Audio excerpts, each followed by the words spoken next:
TRS party సంస్థాగత నిర్మాణ కొరకు ఏర్పాటు చేసుకున్న ఈ పెన్పాడ్ సూర్యాపేట రూరల్ మండలాల కార్యకర్తల విస్తృత స్థాయి సమావేశానికి అధ్యక్షత వహిస్తున్న రాష్ట్ర కార్యదర్శి వైవి గారు,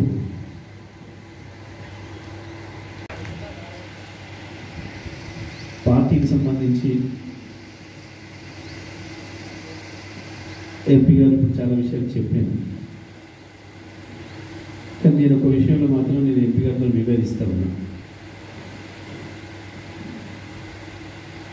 గ్రామాలలో మన పార్టీ మొత్తం ఉంది అని నేను అనుకోవడం లేదని చెప్పినట్టు ఇంకా మీరు కాంగ్రెస్ పార్టీని బతికిస్తున్నారు. మీరే నిజంగా ఎంపీ గారు చెప్పింది నిజమే అయితే, మనం చేసింది అభివృద్ధి నిజమే అయితే, అసలు మనల్ని విమర్శించేటోడు ఎట్లా ఉంటాడు ఊళ్ళో? టీఆర్ఎస్ కార్యకర్తను చూసిన తర్వాత వారికి లావు తడవాలి కదా, ఎట్లా మాట్లాడుతున్నాడు మీకు కదా, ఎట్లా ప్రశ్నిస్తాడు వాడు? ఎవడో జోకర్ గాడు బ్రోకర్ గాడ్ల పేర్లు నేను తీసుకోవడం నాకు ఇష్టం ఉండదు, నేను తీసుకోను. వాడోడు హైదరాబాద్లో మీడియా ముందు డ్రామా ఇష్టోడు, దొంగతనం చేసి జైలు పోయించినోడు, గావాళ్ళ పేర్లు సూర్యాపేట కాన్స్టిట్యూన్సీలో ఎందుకు వినబడతాయి? నిజంగా మీరు సైనికులాగా పనిచేస్తే ఉంటుందా ఇంకా వేరే పార్టీ ఊళ్ళల్లో?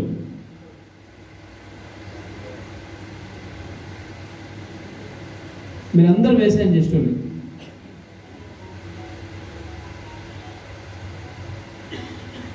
మీ పొలంలో కలుపు ఉంది అంటే ఎవరు తప్పు? నీ తప్పు. ఈ పొలంలో కలుపు ఉంది అంటే నువ్వు సరిగ్గా వ్యవసాయం చేస్తారేమో అని అర్థం కాదు.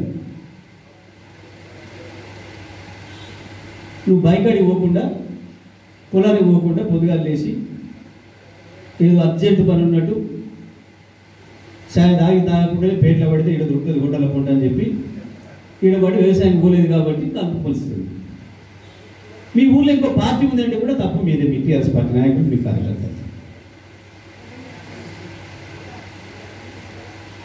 వాళ్ళని రానియకపోవడము, వాళ్ళని చేసుకోకపోవడము,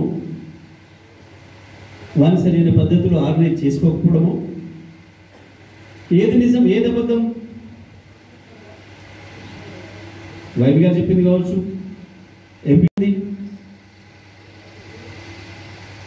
ఎంపీ గారికి ఒక మాట చెప్పిండు, రేపు సాయంత్రం దాకా పడుతుంది మన పథకాలని చెప్తే చెప్పగలుగుతాడా? ఏ ఒక్క పార్టీ ఓడైనా ఒక కార్యకర్త వాడు చేసిన పని, వాడి పార్టీ చేసిన పని ఈ రాష్ట్రంలో కానీ ఈ దేశంలో కానీ ఒక గంట చెప్పగలుగుతాడా ఎవడైనా?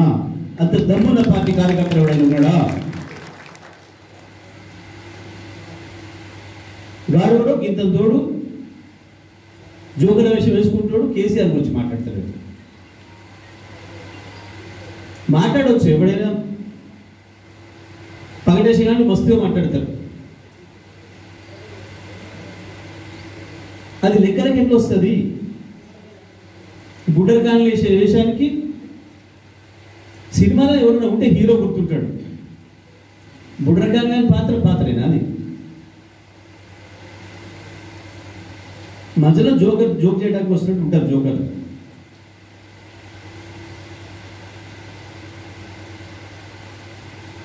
సినిమా హీరో గురించి మాట్లాడుకుంటా వీటికి వచ్చా కానీ బుడ్రకాన్ గురించి మాట్లాడుకుంటామా? ఇవాళ ఈ రాష్ట్రంలో హీరో కేసీఆర్ మాత్రమే తప్ప ఇంకెవ్వరు కూడా కాదు. ఈ రాష్ట్ర ప్రజలు చూసేది కేసీఆర్ వైపు తప్ప ఇంకొక వైపు కాదు. కేసీఆర్ నాయకత్వంలో ఉన్న గులాబీ జెండానే ఈ దేశానికి, ఈ రాష్ట్రానికి రక్ష.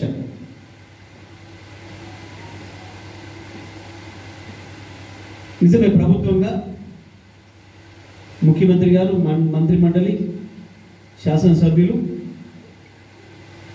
రాత్రనక పగలనక రోజు 16 నుంచి 18 గంటల పైగా పనిచేస్తున్నారు. ఇవాళ ఈ రాష్ట్రంలో ఏ ఒక్క మంత్రి కానీ ఏ ఒక్క ఎమ్మెల్యే కానీ ఒక రోజు కాదు కదా, ఒక పూట సెలవు పెట్టేటోళ్ళు ఉండాలి.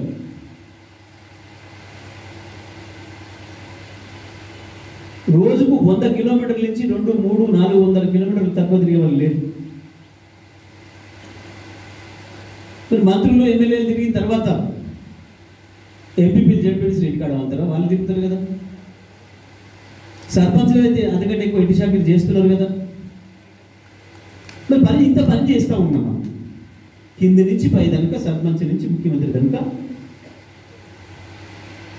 ఏ అధికారులు చేయని పని 24 గంటలు ప్రజల కొరకు పని చేస్తూ ఉన్నాం. ఆ పని దేని కొరకు చేస్తున్నాం? తెలంగాణ రాష్ట్రాన్ని కొట్లాడి తెచ్చిన వాళ్ళుగా, తెలంగాణ రాష్ట్రం వస్తే ఏమొస్తుందని చెప్పి మనం ప్రజలకు చెప్పినామో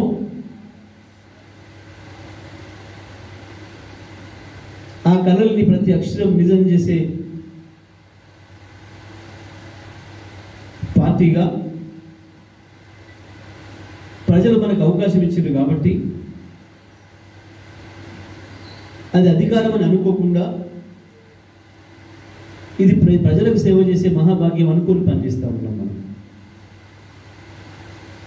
సర్పంచ్ నుంచి మన ముఖ్యమంత్రి వరకు మనం ఎవ్వరు కూడా మనకేందో అధికారం వచ్చిందని ఇంకోటి ఎన్నడం కూడా అహంకారం పో. మనం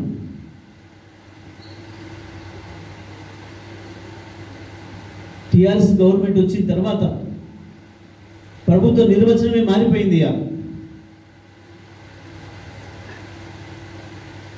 కేసీఆర్ గారు వచ్చిన తర్వాత ముఖ్యమంత్రిగా ఈ దేశంలో ముఖ్యమంత్రుల పని విధానమే మారిపోయే పరిస్థితి వచ్చింది. దేశానికి రోల్ మోడల్గా తయారు చేశారు కేసీఆర్ గారు తెలంగాణ వాళ్ళు.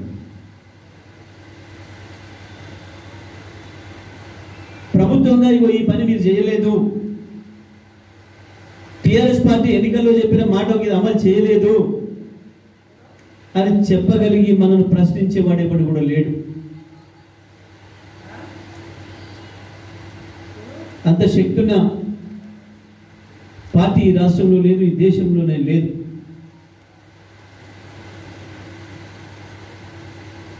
నిజమే, ఇంత చేస్తున్నాం. మరి టీఆర్ఎస్ పార్టీగా మనం ఏం చేయాలి?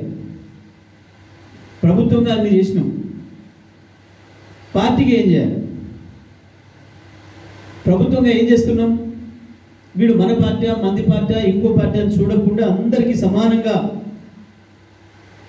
ప్రభుత్వ కార్యక్రమాలు అందిస్తున్నాం.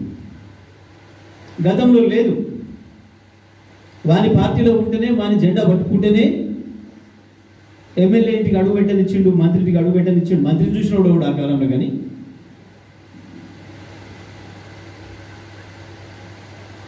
ఆఫీసులకి అడుగు పెట్టనియలేదు.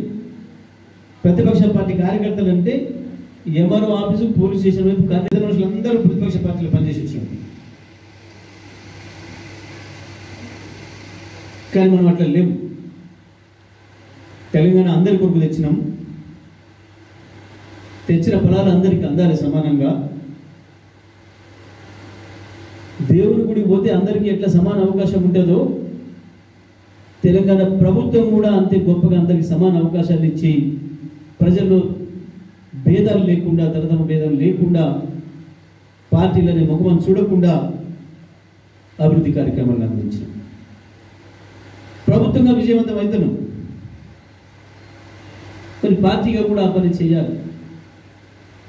పార్టీగా ఎవరు చేయాలి? గ్రామ పార్టీ నాయకులు చేయాలి, ప్రధానంగా మండల పార్టీ నాయకులు చేయాలి.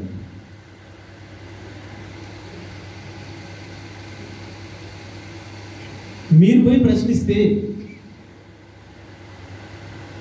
మీరు పోయి అన్నా నీకు నేను రైతు బంధు ఇచ్చింది నిజం కాదా, నీ పార్టీ చూసినామా, మీ ఇంట్లో పెన్షన్ ఇచ్చింది నిజం కాదా, మీ ఇంటికి కళ్యాణ లక్ష్మి ఇచ్చింది నిజం కాదా, నీకు 24 గంటలు కరెంట్ ఇస్తుంది నిజం కాదా, నీ ఇంటికి నీళ్ళు ఇచ్చింది భగీరథతో నిజం కాదా, నీ పొలానికి నీళ్ళు వస్తున్నాయా లేదా? మరి ఇన్ని వచ్చిన తర్వాత ఇన్ని ఇచ్చింది టీఆర్ఎస్ పార్టీనే కదా. మరి ఇన్ని ఇచ్చే టీఆర్ఎస్ పార్టీ గులాబీ జెండా ఉండగా ఇంకో జెండా నీడలు ఎట్లా ఉంటావు? ఏమెక్కడ దాంతో ఇంతకంటే ఏం మెరుగు చేస్తావు చెప్పు, నేను కూడా అలాగే వస్తాను. నీ పార్టీ టీఆర్ఎస్ ఇచ్చిన దానికంటే గొప్పగా ఏమిస్తుందో చెప్పు. మరి ఈ ప్రశ్న మీ నుంచి పోతే ఇంకోటి ఎట్లా ఉంటాడు, ఇంకోటి ఎట్లా మాట్లాడతాడు, గా బుడ్రగాళ్ళు గా బఫుల్ గాళ్ళు ఎట్లే గురుతారు, వాని జెండా ఎందుకు ఉంటుంది, వాని ఫోటో ఎందుకు ఉంటుంది మీ ఊళ్ళో, ఎట్లా వస్తుంది? కట్టేటోడు సిగ్గుపడాలి కదా, వారిని సిగ్గుపడేటట్టు చేయాల్సిన బాధ్యత మీ మీద ఉంది కదా.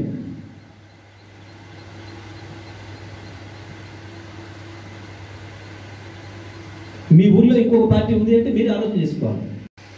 ఎందుకంటే ప్రభుత్వంగా అన్ని చేసినాం, పార్టీగానే చేయడంలో వెనుకబడుతున్నాం.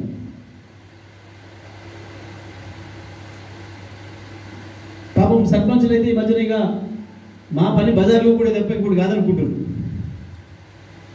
పార్టీ బాధ్యత కూడా మీకే ఉంది. గ్రామాన్ని బాగు చేయడం ఎంత బాధ్యతనో, పొద్దుగా లేచి ఊరిని ఎట్లా శుభ్రం చేస్తున్నారో పార్టీలుగా కూడా ఊడ్చిపడేయాల్సిన బాధ్యత కూడా మీ పైనే ఉంది. మిగతా పార్టీలు లేకుండా ఊడ్చిపడేయాల్సిన బాధ్యత కూడా మీ పైనే ఉంది. అద్భుతంగా ప్రకృతి వనాలు పెంచారు, పల్లె ప్రకృతి వనాలు అద్భుతంగా పెంచారు. ఒక ఊరికి ఒక ఊరు పోటీ పడి బ్రహ్మాండమైన వైకుంఠ ధామాలు నిర్మాణం చేసింది. డంప్ యార్డ్ల నిర్మాణం చేసి ఎరువు తయారు చేస్తున్నారు. ఉండేది దానికే లేని పని ఇది. ఇది మొత్తం కొత్త పని. ఊరిని అద్భుతంగా శుభ్రంగా ఉంచుతున్నారు. మరి ఇంత పని చేసిన మీకు గాదాన్ని ఉడ్చడం చాలా సాధ్యం కాదా? కానీ మీరు మనసు పెట్టలేదు. మీ మండల నాయకులు మీకు ఆ డైరెక్షన్ ఇస్తారు. ఇక్కడ వాళ్ళ పని వాళ్ళకి సరిపోతుంది. ఈయనకు ఆయన పుల్ల పెట్టుకోండి, ఆయనకి ఈయన పుల్ల పెట్టుకోండి, ఇదే సరిపోతాను.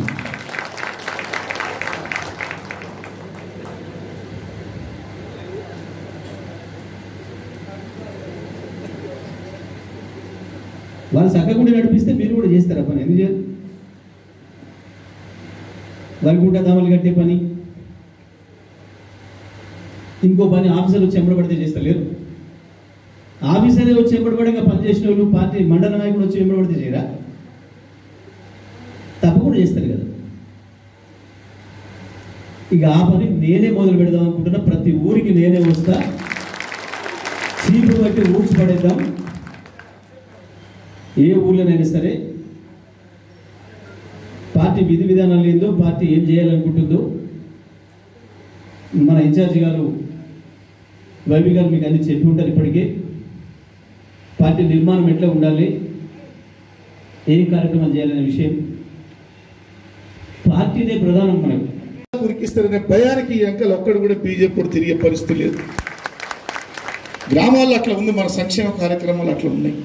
కాబట్టి ఇవాళ ప్రతిపక్షాలు కూడా, మంత్రి గారు ఒక 2 నిమిషాలు, ప్రతిపక్షాలు కూడా పూర్తిగా సంక్షేమ పథకాలు వస్తున్నాయి, ఇవన్నీ కనుక ప్రజలకు ఇంకా పోతే మనకు పుట్టగతులు ఉండవనేటువంటి భయంతో ఇవాళ బండి సంజయ్ కానీ, దొంగ ఓటుకు నోటు కేసులో జైలు పాలై వచ్చిన దొంగ రేవంత్ రెడ్డి కానీ తప్పుడు మాటలు మాట్లాడుతున్నారు. ఇవన్నీ మనం చూడొద్దు. ఉట్టే చూసి ఊకుంటే కేసీఆర్ అంటే 14 సంవత్సరాలు తిరిగి మన మంత్రి గారు కూడా ఉద్యమ చరిత్ర తెలిసిన వ్యక్తిగా ఈ ప్రాంతాన్ని ఎట్లా అభివృద్ధి చేయాలో చేస్తున్నది కూడా మనం ప్రచారం చేయాలని మీకు మనం చేస్తున్నాం. మన అదృష్టం ఏంటంటే ఇప్పటి వరకు జగదీశ్వర్ రెడ్డి గారు 7 సంవత్సరాలు మంత్రి పదవి చేసినా ఎక్కడ ఒక చిన్న మచ్చ తీయలే. మనకు గెలిపించిన ప్రజల గౌరవం కాపాడు. ప్రభుత్వంగా మనం ఎప్పుడు ఉండకపోవచ్చు, ప్రభుత్వంగా అన్నిసార్లు మనం ఉండాలని లేదు. ఒక రాజకీయ పార్టీ ఎప్పటికీ శాశ్వతంగా అదే అధికారంలో ఏమి ఉండదు. ప్రతిపక్షంగా ఉన్న పార్టీగా బాధ్యత మన బాధ్యత మనకు ఉంటుంది. ఎక్కడైనా ఈ దేశంలో ఇక్కడున్న పార్లమెంటరీ సిస్టంలో పార్టీనే అధికారం. కేవలం ప్రభుత్వానికి వస్తేనే సేవ చేయాలని లేదు. పార్టీగా కూడా చేస్తాం. పార్టీగా సేవ చేసినాం కాబట్టే మనం ప్రభుత్వంలో వచ్చినాం. పార్టీగా మనం ఇష్టపడ్డారు కాబట్టే ఈ రాష్ట్ర ప్రజలు మన అధికారంలో తీసుకొచ్చారు. పార్టీగా కూడా మళ్ళీ మొదటిసారి అధికారం ఇచ్చిన సద్వినియోగం చేసినాం కాబట్టే రెండోసారి అధికారం ఇచ్చారు. తెలుగు కొంతమంది మాట్లాడతారు అమాయకంగా, పాపం వారికి అవతల చెప్పేటోడు అట్లాంటి వాడు ఉన్నాడు. నువ్వు రైతు బంధు తీసుకోలేదా నువ్వు అడిగింది అనుకో, ఆయన సర్పంచ్ పోయి ఇంటికి వెళ్ళి ఇచ్చిందా, గవర్నమెంట్కి వెళ్ళి ఇచ్చింది అంటాడు.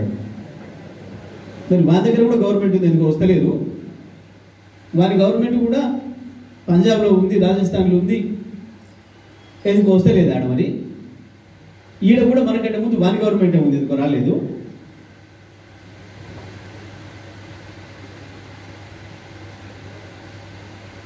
కళ్యాణ లక్ష్మి చెక్ ఇచ్చి వస్తే మనోళ్ళు పోయి అడిగితే తెల్లారాయన్ని ఇంకెందుకే గల్లున్నాం అంటే అందరికి వచ్చింది, నాకు వచ్చింది.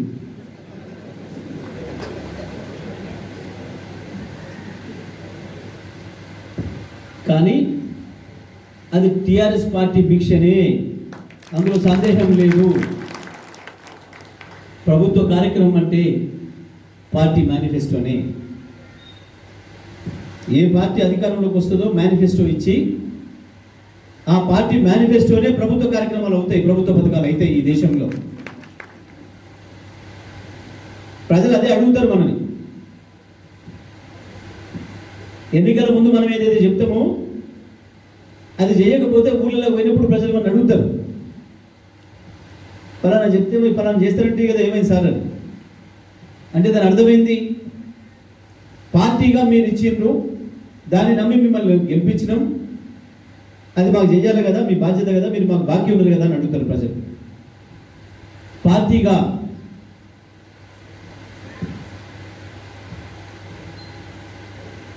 మనం ఇచ్చిన మేనిఫెస్టోను పథకాల రూపంలోకి మార్చి తీసుకొస్తాం. 2014 మేనిఫెస్టో ఇచ్చినాం, ₹1,00,000 వరకు రుణమాఫీ చేస్తామని చెప్పినాం, చేసి తీరినాం. భారతదేశంలో 17,000 కోట్ల రూపాయలు రుణమాఫీ చేసిన ఏకైక ప్రభుత్వం మన ప్రభుత్వం, కేసీఆర్. ఇంకెవరు చేయలేదు ఈ దేశం. చెప్పినాం, వచ్చిన 3 నెలలనే మొదలుపెట్టి ఇప్పటికి 7 ఏళ్ళుగా ఇస్తాను, 2 ఏళ్ళుగా 2,000, 3,000 చేసి ఇస్తాము.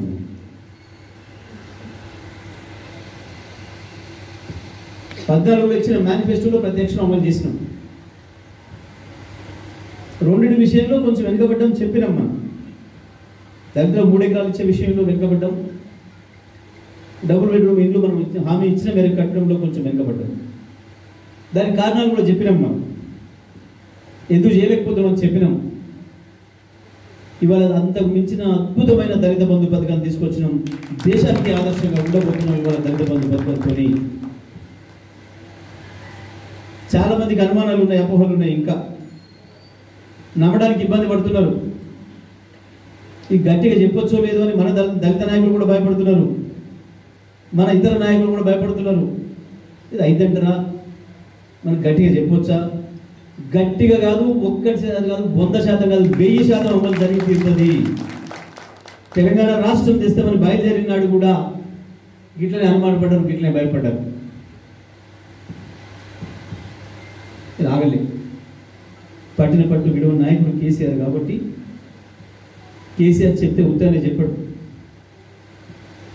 చెప్పితే అమలు జరిగి తీరుతుంది. రైతు బంధు ఇచ్చినాడు కూడా ప్రకటన చేసి లోపలికి వచ్చిన తర్వాత చాలామంది చాలా అనుమానాలు వెలుగుచ్చారు. వాస్తవానికి ఇచ్చినాడు 6,000, 7,000 కోట్ల ఖర్చు అయితే అనుకున్నాం. మనం రైతు బంధు ఇచ్చినాడు, మనకు అధికారులు ఇచ్చిన లెక్కలు 6,000-7,000 కోట్లు. కానీ వాళ్ళు ఒక్క పంటకే 7,500 కోట్లు ఖర్చు అవుతుంది. 2 పంటలు కలిపి 15,000 కోట్లు ఖర్చు అవుతారు. అయినా ఆగుతలేదు, ప్రభుత్వ ఉద్యోగుల జీతం వచ్చినట్టు వస్తాము. ఇది టిఆర్ఎస్ మేనిఫెస్టో. టిఆర్ఎస్ పార్టీగా ప్రజలకు హామీ ఇచ్చినాం, గులాబీ కండ కప్పుకొని హామీ ఇచ్చినాం. వాళ్ళు వేసిన ఓటుకు ప్రతిరూపంగా మళ్ళీ అది పథకాన్ని తీసుకొచ్చినాం. ప్రభుత్వంగా తీసుకొచ్చే ప్రతి పథకం కూడా అది మీదే, టీఆర్ఎస్ పార్టీ కార్యకర్తలదే. ఎవడు మాట్లాడినా చెప్పుతూ ఉంటాడు సమాధానం కాదు. ఏ పథకమైనా అది టీఆర్ఎస్, దానిలో సందేహం లేదు. కూడా ఇంకా మామూలుగా వాడు ఇది అడిగిండు, వీడు అదన్నాడు, వాడు వాట్సాప్లో ఇట్ట పెట్టిండు అంటే తప్పు మీదే అవుతుంది, ఇంకోటి కాదు. అంత చేసి పంట పండించి కోసుకొని రాసి చేసుకోమంటే వచ్చి పేకట ఆడుకుని కూర్చుంటే ఏమైనా బ్రహ్మాండంగా పనిచేసి ఎవరన్నా ఒక చిన్న విమర్శ చేయగలుగుతారా మన మీద? సూర్యాపేటలో మిగతా సార్ పక్కన పెడదాం. మీ ఎమ్మెల్యే గారు ఈ తప్పు చేసిండు, ఈ పని చేయలేదు, ఇది కాలేదు అని ఒక్కడు మిమ్మల్ని ప్రశ్నిస్తాడా? మీరు నాదనే పని నేను ఏమైనా చేసిందా? కార్యకర్తలుగా మీరు నాదనే పని నేను ఎప్పుడైనా ఏమైనా చేసిందా? లేదు కదా. మరి ఇంకోటి ఎట్లా విమర్శ చేస్తాడు? ఇంకోటికి ఎట్లా ధైర్యం ఉంటుంది తిరగడానికి? ఇంకోటి ఊళ్ళకి ఎట్లా వస్తాడు? ఆలోచన చేసుకోవాలి. మనం టీఆర్ఎస్ పార్టీ కార్యకర్తలుగా మనమే ప్రశ్న వేసుకోవాలి.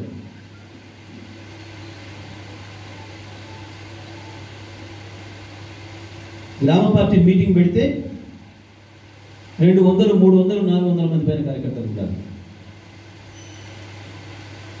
అన్ని కమిటీలు పూర్తి స్థాయిలో నిర్మాణం కావాలి. ప్రతి గ్రామంలో 7 కమిటీలు అనుకుంటా చెప్పిన గారు. ప్రతి గ్రామంలో అనుబంధ సంఘాలతో కలిపి పార్టీనే కన్నతల్లి లాంటిది, అన్నం పెట్టేది పార్టీనే, పార్టీ ప్రభుత్వంగా మారుతుంది. మనం సరిగ్గా పనిచేయకపోతే ప్రతిపక్షంగా మారుతుంది. సింపుల్ లెక్క. మనం సరిగ్గా పనిచేయకపోతే మన నెత్తిని ఇంకో భూతం వచ్చి కూర్చుంటారు. ఎప్పటికప్పుడు వ్యాపారులు పట్టుకొని దాన్ని వదిలేయకపోతే ఆ భూతమే పెద్దగా అవుతుంది. దానికి పూనుకోవాలి మీరు. వాళ్ళకి ఎట్లా వస్తుందో శిగం, బోనం ఎంతగానే శిగం ఎట్లా వస్తుందో టీఆర్ఎస్ పార్టీ కార్యకర్తలందరూ కూడా గట్లా రావాలి, శిగం రావాలి ఊళ్ళలో. వస్తే గప్పుడు నేను అనుకునే సాధ్యం అవుతుంది.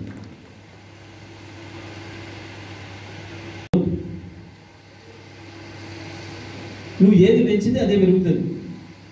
మీరు నిరాశ పెంచితే నిరాశ పెరుగుతుంది, ఆశను పెంచితే ఆశ పెరుగుతుంది, ముళ్ళ చెట్టు పెంచితే ముళ్ళ చెట్టే పెరుగుతుంది, పళ్ళ చెట్టు పెడితే పళ్ళ చెట్టే పెరుగుతుంది. ఇక మండల నాయకులు ఒకరి కోరు పెట్టుకుంటూ కూర్చుంటే అది అట్లే పెరిగి మొత్తం గ్రామాలకు కూడా పోతుంది, గ్రామాలకు కూడా మొదలవుతుంది. కాబట్టి ఇప్పటికైనా ఎవరికి వాళ్ళు ఆత్మవిమర్శ చేసుకొని పార్టీ గొప్పది, పార్టీని కాపాడుకోవాల్సిన బాధ్యత, పార్టీని పెంచుకోవాల్సిన బాధ్యత మనందరిపైన ఉంది, ప్రతి కార్యకర్త పైన విషయాన్ని దృష్టిలో పెట్టుకొని రేపు జెండా పండుగ కార్యక్రమం అన్ని గ్రామాలలో కూడా దిమ్మలు బ్రహ్మాండంగా దిమ్మలు ఉండాలి. ఉన్న చోట కలర్ వేయండి, రంగులు వేయండి, మంచి రంగు వేయండి. లేని చోట నిర్మాణం చేసుకుని కూడా రంగు వేయచ్చు. ఇంకా 3-4 రోజుల సమయం ఉంది కాబట్టి తప్పకుండా గ్రామ సర్పంచ్లు కావచ్చు, ఎంపీటీసీలు కావచ్చు, గ్రామ ఇతర ముఖ్య నాయకులు కూర్చొని వీలైతే వాళ్ళ సాయంత్రమే ఇంటికి పోగానే కూర్చొని ఊళ్ళో గ్రామంలో ఒకచోట కూర్చొని మాట్లాడుకొని జెండా ఎగిరేసే రోజు తప్పకుండా ఊరు పండగ వాతావరణంలో జెండాలు ఎగిరేయాలి. ప్రతి గ్రామంలో కూడా. దానికి మేము రావాలని ఏం లేదు, అన్ని గ్రామాలకి. పైగా మేము టీఆర్ఎస్ పార్టీ ఢిల్లీలో ఆఫీస్ కట్టబోతా ఉంది. ఢిల్లీ ఆఫీస్కి శంకుస్థాపన చేయబోతా ఉన్నారు ముఖ్యమంత్రి గారు. టీఆర్ఎస్ ప్రెసిడెంట్ హోదాలో 2వ తారీఖు నాడు ఉదయం ఢిల్లీలో తెలంగాణ భవన్ కట్టబోతా ఉన్నాం. దాని ఫౌండేషన్ కొరకు ముఖ్యమంత్రి గారు అందరినీ కూడా రమ్మని చెప్పినారు. కాబట్టి పార్టీ అధ్యక్షుడు హోదాలో మేమందరం కూడా పార్టీ నాయకులు కార్యకర్తల హోదాలో పోతా ఉన్నాం. కాబట్టి మీరు ఏ గ్రామంకి ఆ గ్రామంలో మీరే కథానాయకులు కావాలి, మీరే నడిపించాలి. పార్టీ నిబంధనల ప్రకారం ఒక గ్రామానికి ఇంకొక గ్రామ ఇన్ఛార్జిని పంపాల్సిన అవసరం ఉంటుంది. ఎన్నిక చేయడం కొరకు, గ్రామ కమిటీల ఎంపిక కొరకు తప్పకుండా అందరూ కూడా కూర్చొని ఎవ్వరు కూడా రాసుకొస్తానికి వీలు లేదు. యాను సూర్యాపేట కూర్చొని పేరువాడలో కూర్చొని మండల నాయకులు కూర్చొని గ్రామ కమిటీ రాసుకొస్తారంటే నేను ఒప్పుకునేది లేదు. ఎట్టి పరిస్థితుల్లో ప్రతి గ్రామంలో 200 నుంచి 300 మంది కార్యకర్తలు తక్కువ కాకుండా సమావేశం కావాలి. దాంట్లో అందరికి ఇష్టమైన వాడిని గ్రామశాఖ అధ్యక్షులు పెట్టుకోవాలి, ఇతర కమిటీల అధ్యక్షులుగా పెట్టుకోవాలి, మొత్తం గ్రామ కమిటీలు తయారు చేయాలి. తర్వాత ప్రతి ఊరికి నేనే వస్తే నా సమక్షంలోనే ప్రకటన చేద్దాం ఉంది. పొద్దున 6ంటికి మొదలు పెడితే రాత్రి 12 దాకా నేను కూర్చుందాం. అన్ని గ్రామ కమిటీలు కూడా ముందుగా ఇన్ఛార్జీలు వచ్చి సరి చేస్తారు. మండల నాయకులు వచ్చి ఏదైనా గ్రామంలో తేడాలు ఉంటే కొన్ని పోటీ పడితే ఎవరైనా నేను చేస్తా అంటే నేను చేస్తా అని పోటీ పడితే ఒక ఆయన పార్టీ అధ్యక్షుడిని పెడతారు, ఒక ఆయన పార్టీ ప్రధాన కార్యదర్శి పెడతారు. లేదు ఒక ఆయన పార్టీ అధ్యక్షుడికి ఇస్తే ఇంకొక ఆయన యూత్ అధ్యక్షుడికి ఇస్తారు, ఇంకొక ఆయన రైతు సంఘం అధ్యక్షుడికి ఇస్తారు, లేదా ఇంకో బీసీ యూత్ అధ్యక్షుడికి ఇస్తారు. ఇతర కమిటీలు కూడా ఉన్నాయి. కాబట్టి ఇదే నాకు కావాలని పట్టుబట్టి ఎక్కడేం లేదు. తప్పకుండా పార్టీ కొరకు కొంచెం ఎక్కువ సమయం ఇవ్వగలిగిన వాళ్ళు, తిరగగలిగిన వాళ్ళు, ఓపుకున్న వాళ్ళు వాళ్ళే ముందుకు వచ్చి బాధ్యత తీసుకోవాల్సిన అవసరం ఉంటుంది. దయచేసి మండల నాయకత్వాలు కూడా అదే పద్ధతుల్లో ఉండే వాళ్ళని ఎంకరేజ్ చేయాల్సిన అవసరం ఉంటుంది. చేసి అది అందరూ కూడా ఒప్పుకోవాలి. అన్ని కులాల నుంచి కూడా ప్రాతినిధ్యం ఉండాలి పార్టీలో.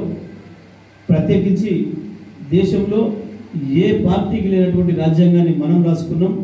51% పైగా కమిటీలు ఉండే సభ్యులు బడుగు బలహీన వర్గాలు, మైనారిటీ గిరిజన వర్గాలకు సంబంధించిన వాళ్ళే ఉండాలి. అట్లా ఉంటేనే ఆ కమిటీని ఆమోదిస్తాం, చేద్దారు ఆ కమిటీ. ఆ పద్ధతిలో కూడా మొదటి రోజే పార్టీ రాజ్యాంగాన్ని రాసుకున్న ఏకైక పార్టీ టీఆర్ఎస్ పార్టీ. దాన్ని మనం మొదటి రోజు నుంచి కూడా అమలు చేస్తూ ఉన్నాం. ఇక్కడ కూడా అదే పద్ధతిలో మనం చేయాల్సిన అవసరం ఉంటుంది. కాబట్టి తప్పకుండా ప్రతి గ్రామంలో కూడా జెండా పండుగ కార్యక్రమం, అదేవిధంగా గ్రామాలలో కూర్చొని గ్రామ కమిటీ సమావేశాలు పెట్టుకొని కమిటీలు ఏర్పాటు చేసుకునే కార్యక్రమాన్ని చేసుకోవాల్సిన అవసరం ఉంటుంది. తప్పకుండా మీకు వచ్చిన ఇన్ఛార్జ్ ఎవరైతే ఉంటారో, గ్రామ ఇన్ఛార్జ్ ఎవరైతే వస్తారో ఆయన నేను అనుకొని మీరు గౌరవించి పనిచేయాలి తప్ప ఆ వచ్చిన ఆయన మీరు లెక్క పెట్టకుండా ఉంటామంటే మాత్రం కరెక్ట్ కాదు. వచ్చిన ఇన్ఛార్జ్ తప్పకుండా ఆయన నేనే అనుకుంటే నా ప్రతినిధిగా వస్తాడు. కాబట్టి ఆ పద్ధతుల్లో మరి వారు చెప్పిన పద్ధతుల్లో వారు చేసిన సూచనల్ని తీసుకొని పనిచేయాలి. ఇప్పుడు మీరు ఉన్న వాళ్ళే పోతారు, బయట ఇంకోటి ఇన్ఛార్జ్ రాడు. ఈయన ఒక ఆయన ఇటు ఆయన అటు ఊరికి పోతాడు, అటు ఆయన ఇటు ఊరికి వస్తాడు. అయితే ఇక్కడ ఈ ఊరిలో ఈయన పక్క ఊరికి ఇన్ఛార్జ్ పోయినప్పుడు గ్రామాలలో కమిటీలు పూర్తి చేసుకోవాల్సిన బాధ్యత ఉంది. మొదలు 4-5 తారీఖుల వరకు అన్ని గ్రామాలలో కూడా ఎక్సర్సైజ్ చేయడం అయిపోవాలి. కమిటీల ఒక రూపాన్ని తీసుకొచ్చి పెడితే ప్రతి గ్రామానికి కూడా నేనే వస్తాను. ఎంత చిన్న గ్రామం అయినా, ఎంత చిన్న తండ్రి అయినా అన్నిటి కూడా నేను వస్తాను. ఈసారి తప్పకుండా కమిటీల ప్రకటన మంచి ఉత్సాహకరమైన వాతావరణం చేసుకోవాలి. ఇంకా ఇతర పార్టీలలో నేను ముందే మీకు చెప్పినట్టు ఎవరు ఉన్నారు, మంచి పని చేసే వాళ్ళు ఉన్నారు, ప్రజల కొరకు కమిట్మెంట్ పనిచేస్తారనుకుంటే వాళ్ళని కూడా పిలుచుకోండి. ఇప్పుడే వాళ్ళకు కూడా ఏదైనా బాధ్యతలు ఇచ్చే పని చేయండి. వాళ్ళని కూడా నిన్నే ముందు పెడతాం, రావాలి నీకు కావాలంటే పెడతామని చెప్పి తీసుకోండి. వాళ్ళకు కూడా అటువంటి వాళ్ళకు తీసుకోండి. గ్రామాలలో మాత్రం నిజంగా మీరు మన పార్టీ ఎంత గొప్ప పని చేస్తుంది, మన ప్రభుత్వం ఎంత గొప్ప పని చేస్తుంది అని నమ్మిన వాళ్ళైతే తప్పకుండా మీ గ్రామాలలో ఇంకొక జెండా లేకుండా చేయాల్సిన అవసరం, ఆ బాధ్యత, ఆ అవకాశం మీ చేతుల్లోనే ఉంది. కాబట్టి దయచేసి అందరూ కూడా ఆ బాధ్యతలో ఉందామని చెప్పి తెలియజేస్తూ సెలవు. జై తెలంగాణ.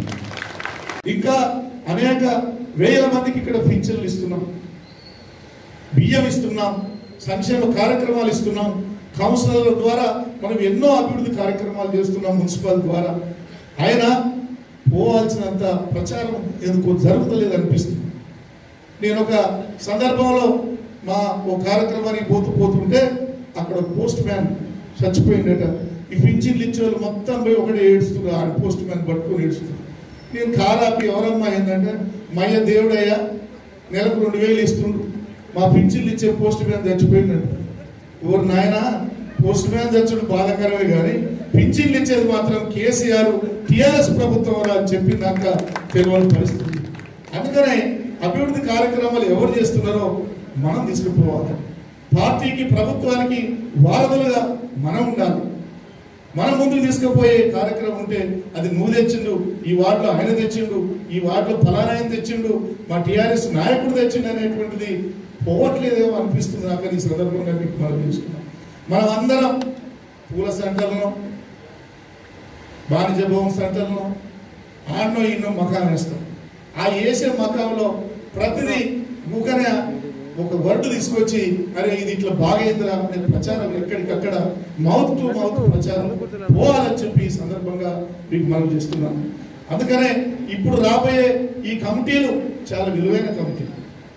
ఇప్పుడు మనం వార్డు అధ్యక్షులు వేసుకొని మరి ఇక్కడి నుంచి ఈ ప్రయాణంలో మళ్ళీ ఇదే కౌన్సిలర్లు ఇదే కమిటీలు అన్నీ కూడా రేపటి 23 ఎన్నికల్లో కేసీఆర్ను ముఖ్యమంత్రి చేసేటువంటి కమిటీలు, జగదీశ్వర్ రెడ్డిని మంత్రి చేసే కమిటీలు, మనకి జీవన సమస్యగా మారబోయేటందుకు ప్రతిపక్షాలు చేస్తున్న కుట్రలు తిప్పికొట్టే కమిటీలు ఇవి అని చెప్పి ఈ సందర్భంగా మీకు మనవి చేస్తున్నాం.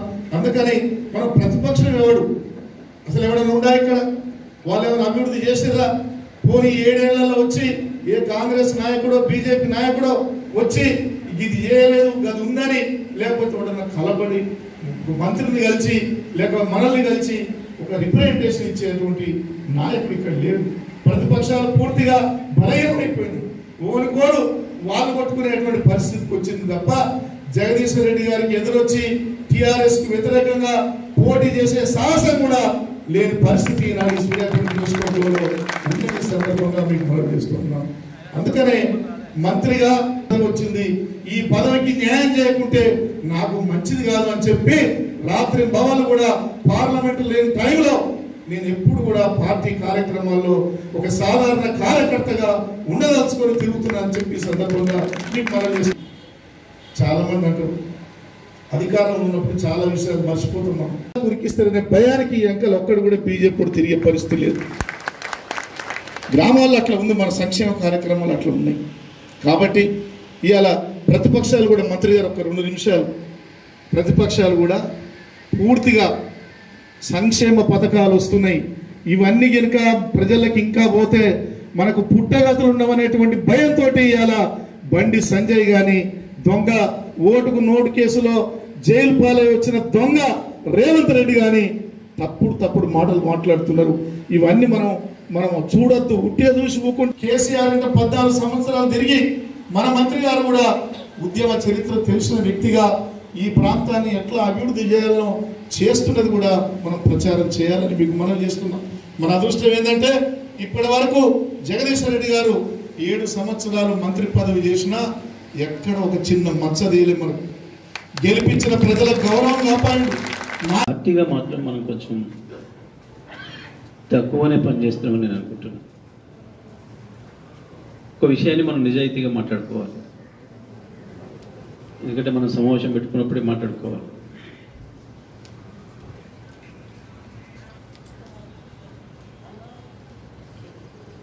అన్ని గ్రామాల నుంచి వచ్చిరని నేను అనుకుంటున్నాను.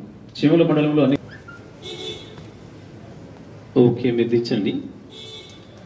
ఆత్మకూరు మండలం మనకి ఇలా లేపిన వాళ్ళు మళ్ళీ ఎప్పుడు అనిపిస్తుంది. ఓకే ఓకే కనపడేది మొన్న ఆత్మకూరు మరి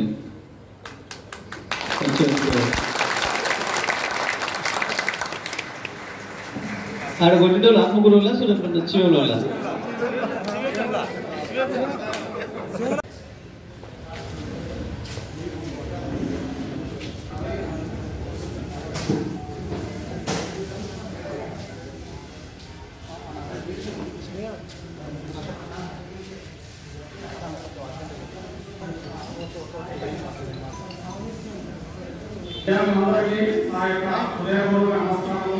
మరి ఇంత చక్కని యొక్క ఒక హోదాలో పెట్టడానికి మన లీడర్స్ అందరికీ కూడా ధన్యవాదాలు.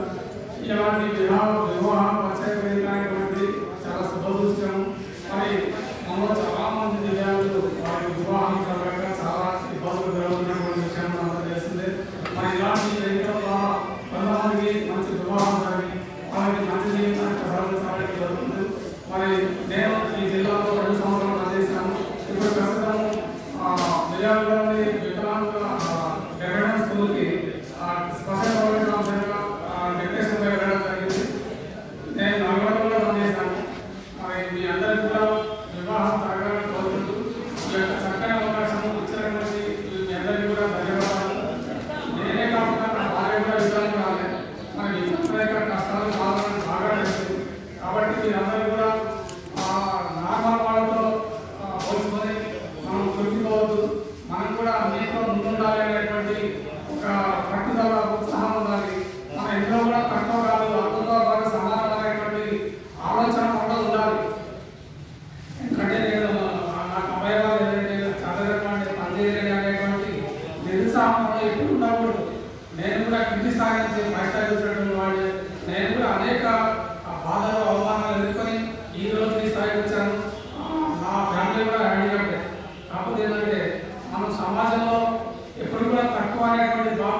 జిల్లాల నుంచి విచ్చేసిన దివ్యాంగ సోదరులకు మరియు సోదరిమణులకు కృతజ్ఞతలు తెలుపుతూ ఈ దివ్యాంగుల వివాహ పరిచయ వేదిక సూర్యాపేట జిల్లాలో ఏర్పాటు చేయడం, సూర్యాపేట జిల్లాలో ఉన్న వికలాంగుల అన్ని కమిటీలు ఏకతాటి మీదకి తీసుకొచ్చి ఈ కార్యక్రమాన్ని మేము నిర్వహిస్తున్నందుకు సంతోషిస్తున్నాము. అలాగే ఈ దివ్యాంగ వివాహ పరిచయ వేదికలో దూర ప్రాంతాల నుంచి వచ్చిన వారు ఒకవేళ ఇక్కడ మనకు సెట్ కాలేదు అనుకోండి, నిరుత్సాహపడకుండా మేము ఈ బయోడేటాను తెలంగాణలో కొన్ని స్వచ్ఛంద సేవా సంస్థలు ఈ వివాహ పరిచయ వేదికలు నిర్వహిస్తున్న ఆర్గనైజర్లకు మన ఇక్కడికి వచ్చిన దరఖాస్తులను వాళ్ళ దృష్టికి తీసుకుపోయి మీకు మీ జీవిత భాగస్వామిని వెతికి ఇవ్వడంలో సూర్యాపేట జిల్లా వికలాంగుల వివాహ పరిచయ వేదిక మా వంతుగా ప్రయత్నం చేస్తామని ఈ సభాముఖంగా తెలియజేస్తూ నాకు ఈ అవకాశం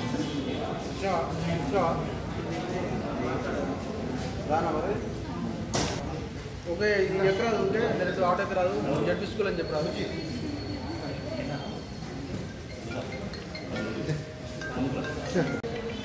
కొంచెం సైడ్ చూడండి.